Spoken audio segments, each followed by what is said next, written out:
প্রিয় ছাত্রছাত্রীরা, আজকে আমি তোমাদেরকে এই ভিডিওর মাধ্যমে মাধ্যমিক 2026 সালের পরীক্ষার জন্য এবিডিএ টেস্ট পেপারে যে সমস্ত প্রশ্নগুলো দেওয়া হয়েছে 2026 সালের মাধ্যমিক পরীক্ষার জন্য 362 নম্বর পেজ, সেখানে ভৌতবিজ্ঞান বিভাগ ক এবং খয়ের যে প্রশ্নগুলো আছে এমসিকিউ এবং এসিকিউ টাইপের প্রশ্ন, অর্থাৎ 1 নম্বর প্রশ্নমানের যে প্রশ্নগুলো আছে সেগুলো আমরা আলোচনা করবো আজকে এই ভিডিওর মাধ্যমে।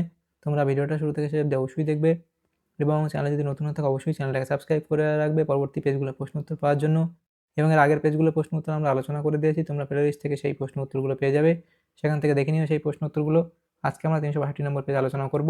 তো এখানে দেখো প্রথম যে প্রশ্নগুলো আছে বিভাগ কয়ের মধ্যে একের দাগে বলা আছে বহু বিকল্প ভিত্তিক প্রশ্ন, প্রতিটি প্রশ্নের নিচে 4টি করে বিকল্প উত্তর দেওয়া আছে, যেটি ঠিক সেটি লেখো।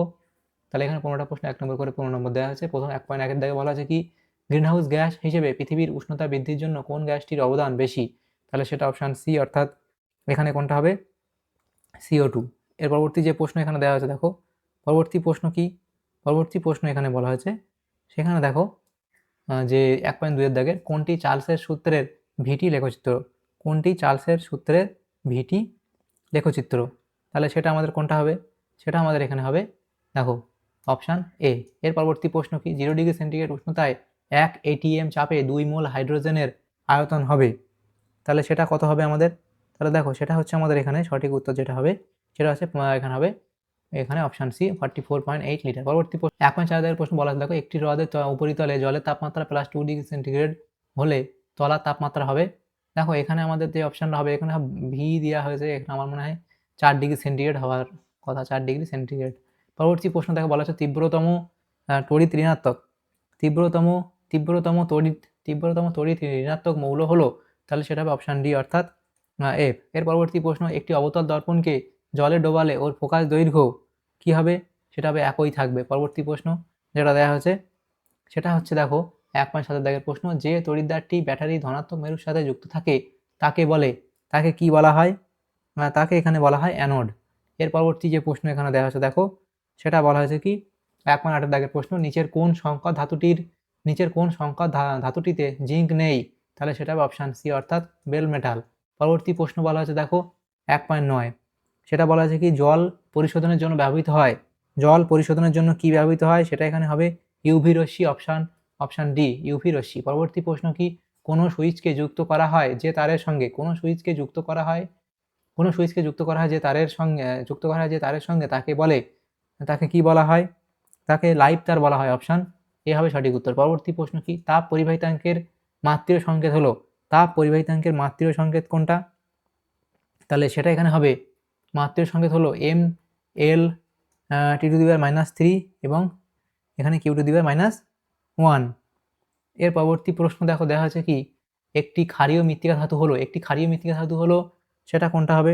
সেটা হবে Mg, অপশান এ। পরবর্তী প্রশ্ন কি ধাতুর দ্বারা ধাতু নিষ্কাশনের একটি পদ্ধতি হলো, সেটা হবে থার্মিক পদ্ধতি, অপশান এ। এর পরবর্তী প্রশ্ন নিচের সম্পৃক্ত জৈব যৌগটি হলো কি? সেটা হবে ইথাইল অ্যালকোহল। এর পরবর্তী প্রশ্ন সোডিয়াম নাইট্রোক্লোরাইডের ক্ষারীয় দ্রবণে H2S গ্যাস চালনা করলে দ্রবণের বর্ণ হবে? তাহলে দ্রবণের বর্ণ কেমন হবে? না তাহলে সেটা হবে অপশান এ, অর্থাৎ বেগুনি। এর পরবর্তী যে প্রশ্নগুলো আছে সেখানে দেখো বিভাগ খতে যে প্রশ্নগুলো বলা আছে 2 এর দাগে নিম্নলিখিত প্রশ্নগুলির উত্তর দাও, বিকল্প প্রশ্নগুলি লক্ষণীয়। এখানে 21টা প্রশ্ন 1 নম্বর করে দেখা আছে 21 নম্বর। 2.1 এর দাগে কি বলা হয়েছে নিচের বিবৃতিটি সত্য না মিথ্যা লেখো। মেরুজ্যোতি বায়ুমণ্ডলের মেসোস্ফিয়ারে দেখা যায়, তাহলে এটা সত্য না মিথ্যা? তাহলে এটা আমাদের কি হবে? এটা হবে মিথ্যা বলা হয়েছে। এর পরবর্তী প্রশ্ন কি কয়লা খনি থেকে প্রাপ্ত মিথেন গ্যাসে কোন উপাদানটি না থাকার জন্য একে সুইট গ্যাস বলে? তাহলে দেখো এখানে তোমাদের লিখতে হবে এখানে যে এটা হচ্ছে হাইড্রোজেন সালফাইড, H2S, হাইড্রোজেন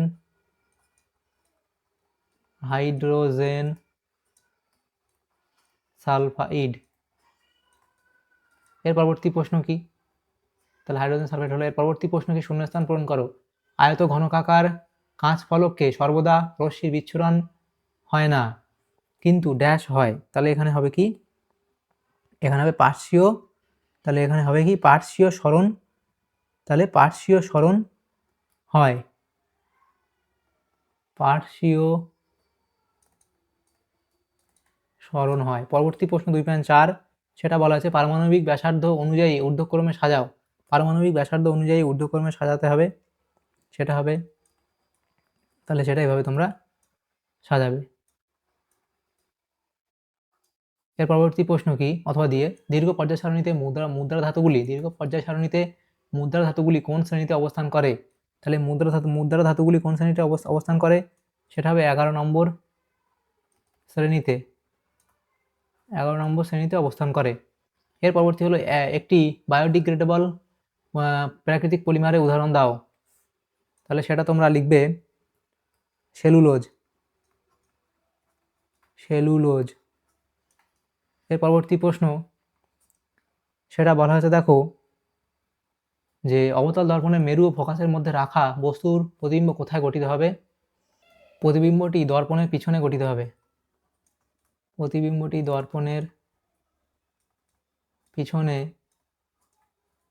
গঠিত হবে। এর পরবর্তী যে প্রশ্ন কি অথবা দিয়ে প্রশ্ন এখানে দেখা দেখো উত্তল দর্পণের সামনে 2f দূরত্বে রাখা বস্তুর প্রতিবিম্বের প্রকৃতি কেমন হবে?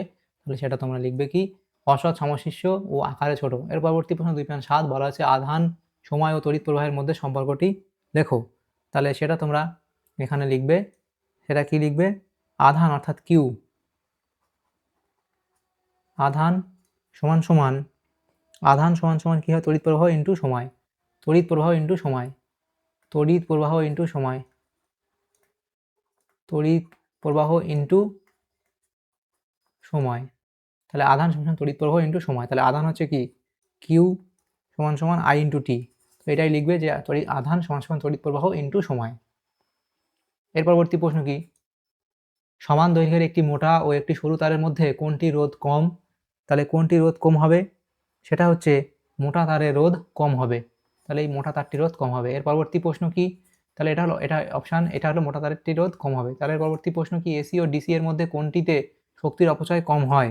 তাহলে সেটা তোমাদের হবে কি এসিতে। 2.10 প্রশ্ন বলা থাকো স্মেলিং সল্ট কি? তাহলে লিখবে অ্যামোনিয়াম কার্বনেট এবং সুগন্ধের মিশ্রণ যা অজ্ঞান হয়ে যাওয়া ব্যক্তির চেতনা ফেরাতে ব্যবহার করা হয়। এর পরবর্তী দিয়ে প্রশ্ন নাইট্রোজেন ঘটিত একটি হিমায়কের নাম লেখো। নাইট্রোজেন ঘটিত একটি হিমায়কের নাম তোমরা লিখবে, সেটা লিখবে যে অ্যামোনিয়া।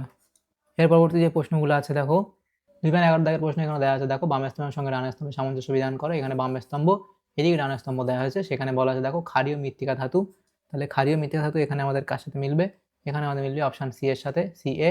এবং ইনভারে ধাতু সংকরে এই ধাতুটি সর্বোচ্চ শতকরা পরিমাণে থাকে, সেটা আমাদের হবে এফ ইর সাথে মিলবে এ। পরবর্তী আছে ক্ষার ধাতু, তাহলে ক্ষার ধাতু এটা আমাদের মিলবে এখানে অপশান ডি এর সাথে মিলবে কে। আর আয়রনের মরিচা রোধে এই ধাতুটি ব্যবহৃত হয়, সেটা হবে অপশান বি অর্থাৎ জেড এন। তাহলে এগুলো হলো। এর পরবর্তী প্রশ্ন দেখো যেগুলো দেওয়া হয়েছে, সেখানে দেওয়া আছে দেখো তড়িৎ বিশ্লেষণের সময় কোন শক্তিতে রূপান্তরিত হয়? তাহলে তড়িৎ বিশ্লেষণের সময় কি হয়? তড়িৎ শক্তি রাসায়নিক শক্তিতে রূপান্তরিত হয়। তড়িৎ বিশ্লেষণের সময় তড়িৎ শক্তি রাসায়নিক শক্তিতে রূপান্তরিত হয়। তড়িৎ শক্তি রাসায়নিক শক্তিতে রূপান্তরিত হয়। তড়িৎ শক্তি রাসায়নিক শক্তিতে রূপান্তরিত হয়। পরবর্তী প্রশ্ন অথবা দিয়েছিল জলের তড়িৎ বিশ্লেষণে ক্যাথোডে গ্যাস উৎপন্ন হলে অ্যানোডে উৎপন্ন গ্যাসের আয়তন কত? জলের তড়িৎ বিশ্লেষণে ক্যাথোডে গ্যাস উৎপন্ন হলে অ্যানোডে উৎপন্ন গ্যাসের আয়তন কত? তাহলে দেখো এখানে তোমাদের যেটা সঠিক হবে সেটা হচ্ছে অ্যানোডে উৎপন্ন গ্যাসের আয়তন হবে 1 আয়তন। এটা হবে 1 আয়তন। অর্থাৎ এখানে দেখো যেটা হচ্ছে আমাদের এখানে সঠিক উত্তর হবে 1 অ্যানোডে হবে 1 আয়তন। এর পরবর্তী প্রশ্ন কি নেসলার বিকারক কি? তাহলে নেসলার বিকারক কি সেটা তোমরা লিখবে যে নেসলার বিকারক লিখবে পটাশিয়াম মার্কিউরিক আয়োডাইডের ক্ষারীয় দ্রবণ। পটাশিয়াম মার্কিউরিক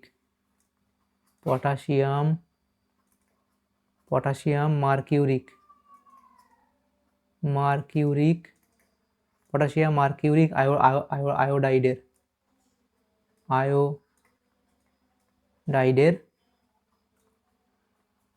ক্ষারীয় দ্রবণ। এর পরবর্তী প্রশ্ন কি মিথেনে কার্বন পরমাণুর যে কোনো দুটি যোজ্যতার মধ্যবর্তী কোণের মান কত? সেটা লিখবে 109 ডিগ্রি 28 মিনিট। পরবর্তী প্রশ্ন পিভিসি এর মনোমারের নাম কি? পলিভিনাইল এই পিভিসি এর মনোমারের নাম কি? সেটা হলো vinyl chloride. Vinyl chloride. Vinyl chloride. Vinyl chloride. এর পরবর্তী প্রশ্ন, বিওটি কোন ভৌত রাশির একক? বিওটি কোন ভৌত রাশির একক? সেটা হবে তড়িৎ শক্তির একক। তড়িৎ শক্তির একক। তড়িৎ শক্তির একক। এর পরবর্তী প্রশ্ন, তড়িৎ শক্তি পরিমাপের একক। পরিমাপের একক। এর পরবর্তী প্রশ্ন দেখো, বৈদ্যুতিক মোটর কোন নীতিতে কাজ করে? তাহলে সেটা লিখবে ফ্লেমিং এর বামহস্ত নিয়ম। ফ্লেমিং এর বামহস্ত নিয়মে কাজ করে। পরবর্তী প্রশ্ন, লাইকার অ্যামোনিয়া কি? তাহলে 2.17 দাগের প্রশ্ন, লাইকার অ্যামোনিয়া কি?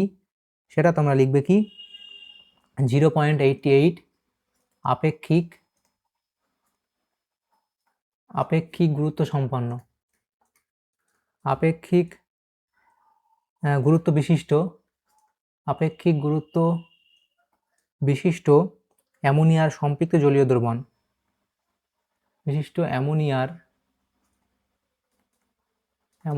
সম্পৃক্ত